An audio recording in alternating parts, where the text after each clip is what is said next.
Shopping mall থেকে বের হয়ে তুলফাকে কল করলো। আর কতক্ষণ? তুলফা বলল আর 20 মিনিট। Please please. বিরক্তিতে কপাল কুঁচকে ফোন রাখলো।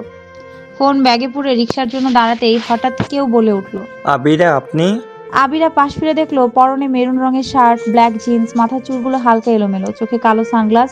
মাহিদ দাঁড়িয়ে। মাহিদ মাথার চুলকে হেসে বলল, আপনি এখানে? আবিরা হাসার চেষ্টা করলো, বলল, এই তো কিছু কেনাকাটা ছিল। মাহিদ হেসে বলল, কেনাকাটা শেষ? আবিরা মাথা নাড়িয়ে বলল, হুম। মাহিদ দাঁড়িয়ে এটা সেটা জিজ্ঞেস করে বলল, আমরা কি বসে কথা বলতে পারি? আবিরা পড়ল মহাবিপদে। কি বলবে? মুখের উপর নাও করতে পারলো না। বলল, জি আমার একটু তাড়া ছিল। মাহিদ বলল, শুধু এক কাপ কফি? আবিরা দ্বিধাদ্বন্দ্বে ভুগলো। মাহিদ হেসে বলল, আবিরা এতটুকু সময় আমাদের কফি শেষ হয়ে যেত। আবিরা হেসে উঠলো, সাথে মাহিদও হাসলো। আবিরা লক্ষ্য করলো লোকটার হাসি খুব সুন্দর, একটু বেশি সুন্দর। আবিরা বেশ ভেবে চিন্তে সময় নিয়ে বলল, আচ্ছা চলুন। পাশে এক ক্যাফেতে বসলো। মাহিদ দুটো কফি অর্ডার করে হেসে বলল, সামান্য এক কাপ কফির জন্য এত দ্বিধাদ্বন্দ্ব? আবিরা কি বলবে ভেবে পেল না, চুপ করে বসে রইলো। মাহিদ বলল, আবিরা আপনি কি নার্ভাস? কোনো সমস্যা? আবিরা জোরপূর্বক হেসে বলল, না আমি ঠিক আছি। এরপর দুজনে অনেক কথা বলল। মাহিদ মাঝে মাঝে এমন কিছু বলল আবিরা না হেসে পারল না। তবে কেউ একজন যে অগ্নি দৃষ্টিতে তার দিকে তাকিয়ে আছে আবিরা বুঝলই না। কেউ একজন তাদের দুজনকে দেখে জ্বলে পুড়ে মরলো, আবিরা সেটাও জানলো না। আপনাকে কিছু বলার ছিল আবিরা? আবিরা থতমত খেয়ে বলল, জি বলুন। মাহিদ মাথা চুলকালো, ঠোঁটের কোণে তার মিষ্টি হাসির রেখা ফুটে উঠেছে।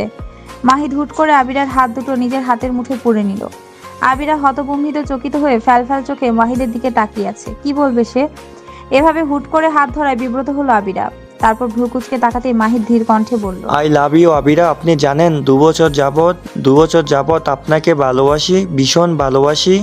আপনাকে নিজের করার স্বপ্ন দেখছি। ফাইনালি আপনি আমার হবেন, একান্তই আমার। আবিরা অবাক হলো। 2 বছর যাবত? লোকটাকে তো তেমন একটা আবিরা দেখেইনি।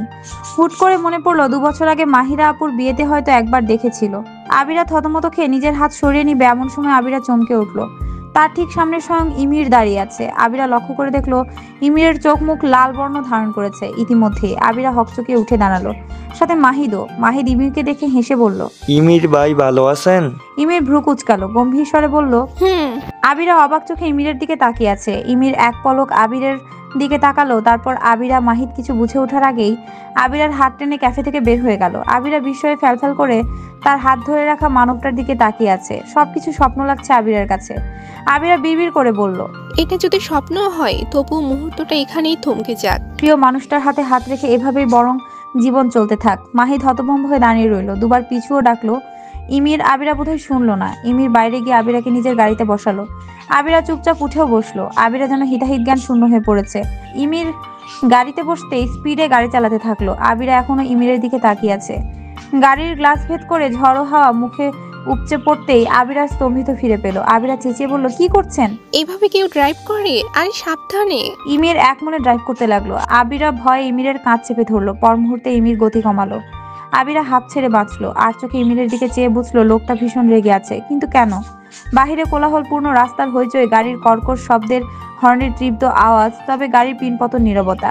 নীরবতা ভেঙে আবিরা ধীর কণ্ঠে বলল, ইমির ভাইয়া আমরা কোথায় যাচ্ছি? ইমির কিছু বলল না। আবিরা বলল, কথা বলছেন না কেন?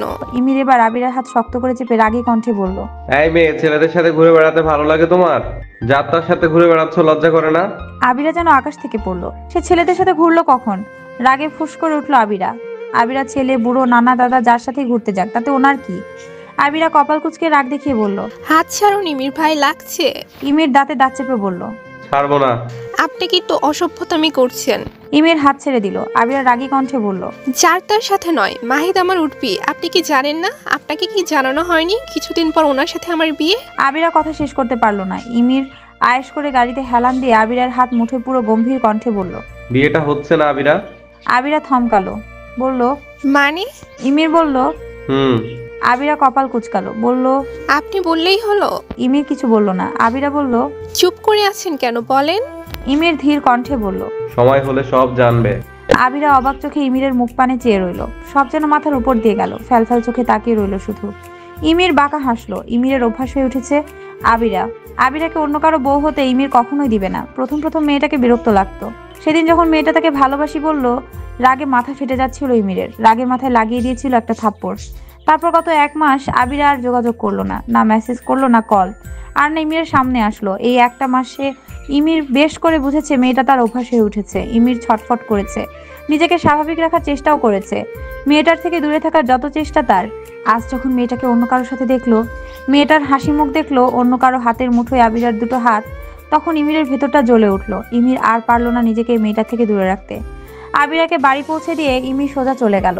আবিরা বোকা বোকা চোখে ইমিরের চলে যাওয়া দেখলো। তুরফা তড়িঘড়ি করে চলে এসেছে গেটের সামনে।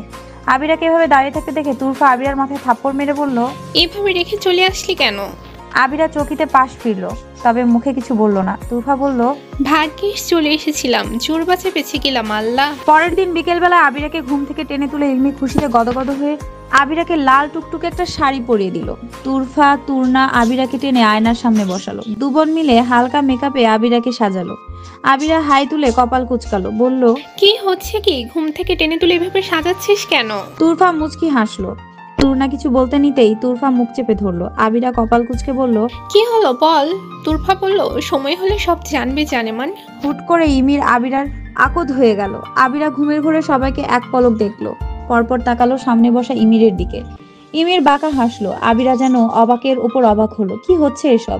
ইমির একদিনের ব্যবধানে এসব কিভাবে করলো? আবিরা ইমরুল তালুকদারের দিকে তাকিয়ে দেখলো ইমরুল তালুকদার বেশ আয়েশি ভঙ্গিতে সোফায় বসে জহির মির্জার সাথে গল্প করছে। আবিরার মাথা ভনভন করে উঠলো। আবিরা ভাবছে এটা স্বপ্ন, সে এখনো ঘুমে, ঘুম ভেঙে গেলেই সব শেষ। ইলমি আবিরার হাবভাব দেখে মুচকি হাসলো। এসব তো ইলমি, ইমির আর আবরারের কারসাজি। বাড়ির বড়রা মিলে ঠিক করলো আবিরাকে আনুষ্ঠানিকভাবে 1 বছর পর তুলে দেয়া হবে। 5 বছর পর দ্বিতীয়বারের মতো এমপি নির্বাচিত হলো আবরার। পুরো তালুকদার বাড়ি আনন্দে মেতে উঠলো। টিভিতে নিজের আব্বাকে দেখে ইনশিরা চেঁচিয়ে উঠে বলল, আমার আব্বা। আসমা বেগম নাতনির ফুলো ফুলো গাল টেনে বলল, না, আমার আব্বা। টিভিতে বিজয়ের জয়ধ্বনি শুনতে পেয়ে ইলমি ছুটে আসলো। ইনশিরা মাকে দেখে গুটি গুটি পায়ে নেমে এলো। মায়ের কাছে হাত ইশারায় ভাঙা কণ্ঠে বলল, আমার আব্বা। ইলমি হাসলো। মেয়েকে কোলে নিয়ে ফর্সা গালে শব্দ করে চুমু খেলো। বলল, আমার এমপি সাহেব। ইলমির এমপি সাহেব। ইনশিরা ফ্যালফ্যাল চোখে তাকিয়ে রইল। ইলমি হো হো করে হেসে উঠল। তালুকদার বাড়ি আজ মেতে উঠেছে আনন্দে।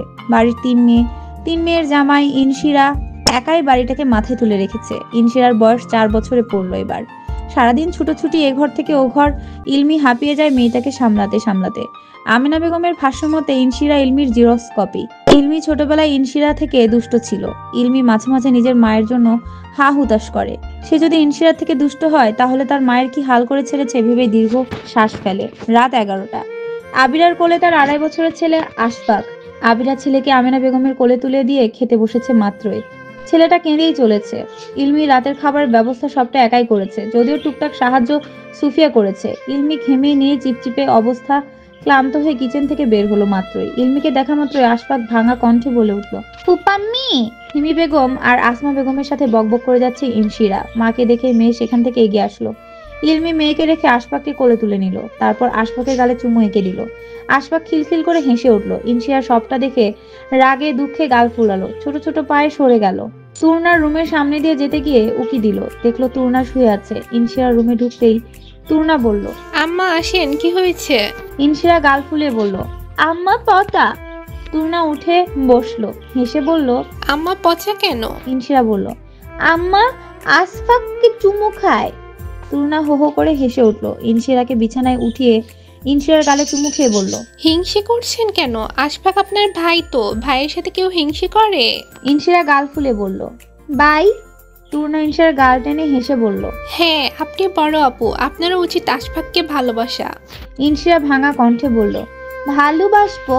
তুর্না বলল, আম্মা লক্ষ্মী। ইনশিরা হেসে উঠল। তখনই রুমে ঢুকলো তুরফা। কি কথা হচ্ছে দুজনের? তুর্না হেসে বলল, মেয়ের হিংসে হয়, তার মা আশফাককে চুমু খায় কেন?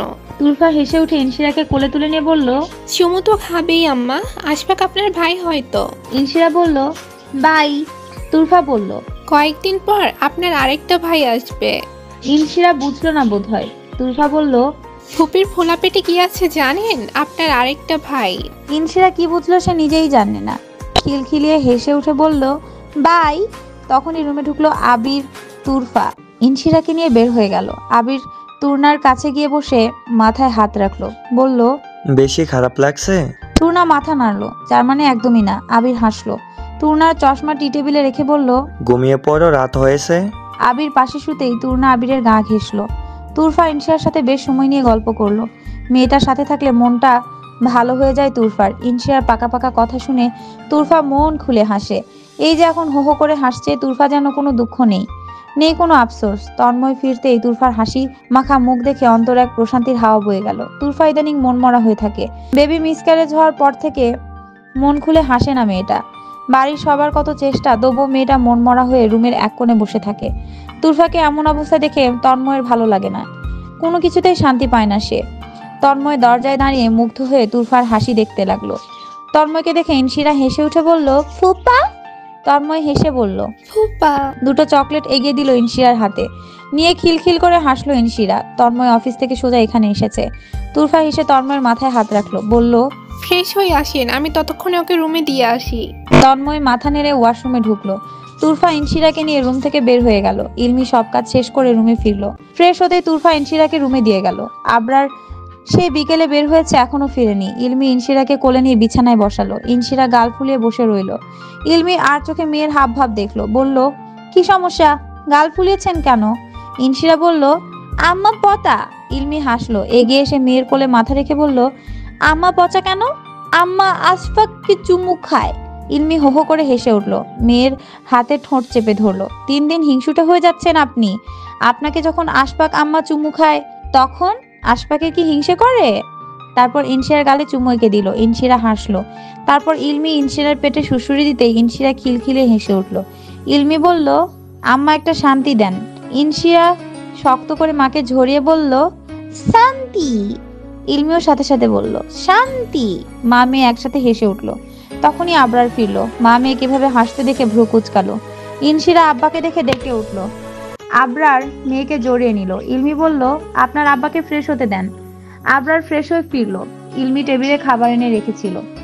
আবরার নিজে খেতে খেতে মা মেয়ের মুখে তুলে দিল। অনেকটা সময় নিয়ে মা মেয়ের বকবক শুনলো। একসময় ইনশিরা বাবার কোলে মাথা রেখে ঘুমিয়ে গেল। আবরার মেয়েকে শুয়ে দিতে কপালে চুমু এঁকে দিল। ইলমির কোলে মাথা রেখে বলল, মা, মেয়ে বকবক শুনতে শুনতে মাথা ব্যথা শুরু হয়ে গেছে, মাথাটা টিপে দে। ইলমি বিনা ব্যাগকে মাথা টিপে দিতে লাগলো। আবরার ভ্রুকুচকে বলল, বাহ, বাধ্য বউ। ইলমি হাসলো, বলল, তারপর মাথা নিচু করে আবরার কপালে শব্দ করে চুমু এঁকে দিল। বলল, ভালোবাসি এমপি সাহেব। আবরার হাসলো, ভীষণ সুন্দর সেই হাসি। বলল, ইলমি কপাল কুচকে বলল, কি? আবরার বলল, ভালোবাসিস। আপনি বাসেন না? না। ইলমি চটপট আবরারকে কোল থেকে সরিয়ে দিয়ে বলল, সরুন তো। আবরার হো হো করে হেসে উঠলো। ইলমি অভিমানে ঠোঁট ফোলালো। আবরার উঠে ইলমির ঠোঁট কপালে ঠোঁট ছোঁয়ালো, বলল, ভালোবাসি। ইলমি ফোকলা হেসে বলল, আমিও। আবরার ইলমিকে নিজের বুকে জড়িয়ে নিল। ইলমি আবরার বুকে নাক ঘষলো। আবরারের খোঁচা খোঁচা দাড়ি টেনে আদেশ করে বলল, সারা জীবন আমাকেই ভালোবাসবেন। অন্য কারো দিকে চোখ তুলে তাকানোর সাহসটাও যেন না করেন। আপনি শুধু আমার, এই ইলমির এমপি সাহেব, বুঝেছেন? আবরার হেসে বলল, জি বুঝেছি মহারানী, আমি শুধু আপনার এই ইলমির এমপি সাহেব। ইলমি খিলখিল করে হেসে উঠল। আবরারের মুখে মাথা রেখে শান্তিতে চোখ বুঝলো। ধীর কণ্ঠে বলল, এমপি সাহেব শুনছেন, আপনার মন আকাশের বিহঙ্গিনী হতে চাই। সারাদিন মুক্ত আকাশটায় ডানা ঝাপটিয়ে উঠতে চাই। সন্ধ্যা হলে আপনার প্রশস্ত বুকের মাঝখানটায় পরম শান্তিতে চোখ বুঝতে চাই। আবরার শুনল, হেসে শক্ত করে জড়িয়ে নিল তার চড়ুইকে। বলল, আমার মন আকাশের বিহঙ্গিনী।